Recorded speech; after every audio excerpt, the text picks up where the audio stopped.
We are at the B20 India Summit, and I have with me Kris Gopalakrishnan, who is the chair of India Task Force for Tech Innovation and R&D. Chris, thank you very much for joining us on NDTV and BQ Prime. My first question to you, you have this big task of tech innovation and R&D, and it's constantly changing in this world. What are the key recommendations that you have given to the G20 leaderships? So we had a task force which consists of 170 people from across the world. All of them participated across four broad areas and about 15 work streams. And we have made about 18 recommendations. We have also collected a compendium of best practices, about 125, of collaborative innovation and R&D programs that companies have already executed, and this compendium will be released during this B20 summit. We have also recommended that we create a digital platform for collaboration between the B20 organizations, so that they can put in their challenges, put in solutions, put in funding requests. People can work across geographies on collaborative R&D projects. So our recommendations are across four broad areas. One is digital technologies, where India is seen as leading. Second is on uh, deep tech and emerging tech, things like cure for cancer, etc. The third is clean tech, circular economy, where we believe that there needs to be work done in order to address the issues of, for example, plastic, right? Or issue of recycling and standards for recycling. And then there is a horizontal theme where we put in ideas like we need to increase the women in STEM jobs and things like that. And that needs training women, encouraging more women to take on STEM streams, so that we see more women in these areas. Yes, we are ahead in of many countries in digital technologies, especially digital payments, and the theme is also about sustainability, financial inclusion, not just in G20 but beyond G20. How do you use this technology, and how does geographical? Will there be any issues with respect to when technology crosses geography? There are issues with respect to IPRs and others. How do you handle that kind of challenge? So many of the technologies are released as uh, public platforms, open source code, and released as public goods. And India is very open to other countries adopting these and using these. Anyway, they are open source technologies. Uh, so there are not many IPR issues, but there are issues related to implementation of these things. The partner that they need to have for implementing, and the global technology consulting firms will become the implementation partners, which the countries will choose. What about the stack form? That in India we have the tech stack.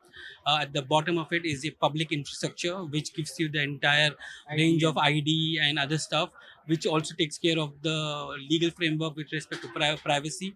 And then you have the private sector coming over with applications, and then building up that stack. How is that stack can be made across countries and So, across?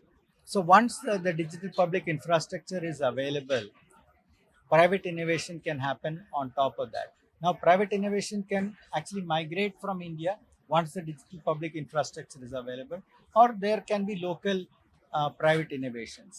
Now, the digital public infrastructure has things like identity, things like consent layer, things like a digi locker kind of mechanism to capture your data and things like that. Now, data protection works on top of that, and the regulations may be same, may not be same.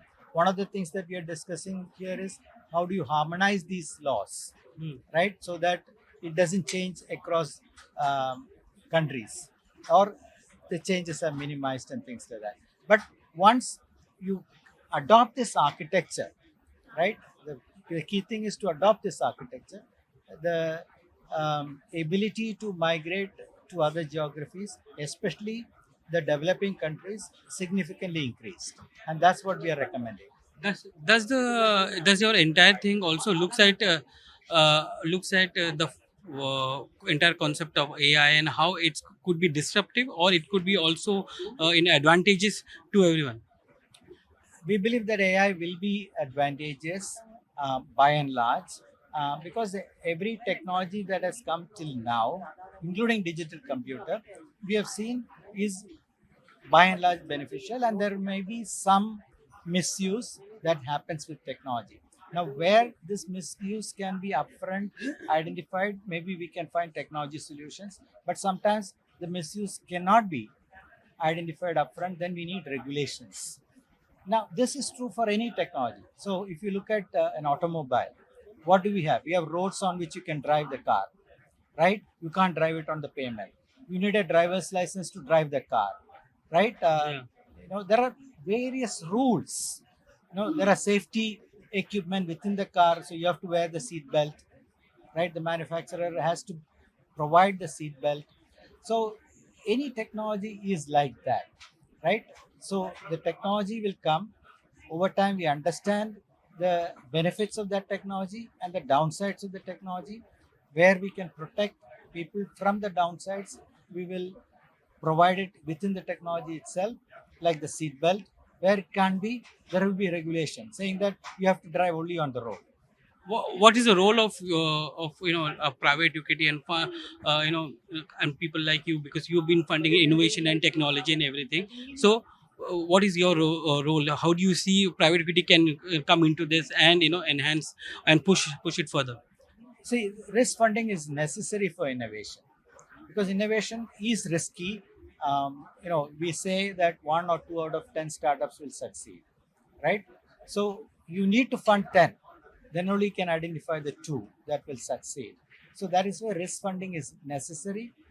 That's a class of asset which works very differently from other classes where the risk is lower, right? The public markets, for example, they are regulated, they are well run, transparency is there, disclosures are there. There has to be a board which will have independent directors. So there are so many ways in which you have made sure that the risk in public limited companies are lower than private companies, and lower, and when it comes to startup, the risks are even higher, right? So we need a class of asset that will fund these, and that's the role of the VC fund. The PE funds come in the middle. They look at companies that are that can be made more efficient, that are not doing well. They buy these, they streamline the operations, and then exit them. So different classes of these assets, these funds, have different purposes, and all of those are required in an economy. I was asking this because Mr. Uday Kotak spoke about the fact that we need $4.4 trillion over the next 7 to 10 years. So, where all that capital is going to come from? Will PE and VC play a big role in it? So he also gave a solution, right? He gave a solution that as part of our recommendations, we are recommending that 0.2% of the profits is earmarked for societal good. So that's the recommendation. Thank you, Kris, for joining us on NDTV and BP Prime. Thank you.